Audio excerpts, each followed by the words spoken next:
Ay, sisilong. Foods ko today, pasta tayo. Ayan. Ayan ang ating recipe today, pasta.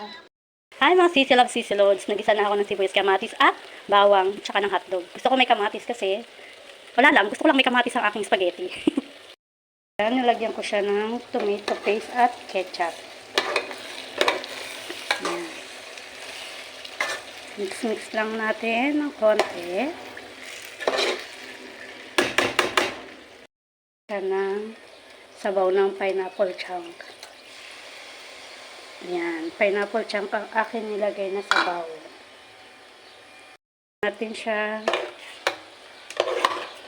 Ayan. Titimplahan din natin siya ng magic sarap at saka paminta.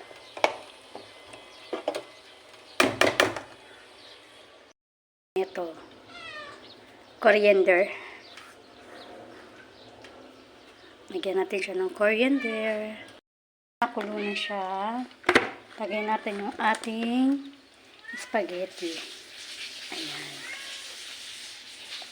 Mix natin ang ating spaghetti. Ng konti. Mix natin ang ating pasta. Diba? Instead na suka lang nilagay ko, yung pineapple nasa bawang aking nilagay. Pineapple chunk niya, diba? Ayan. Ano lang natin gamasok konti yung sabaw niya. Ayan ang ating spaghetti. Imimix din natin to panghuli. Ayan.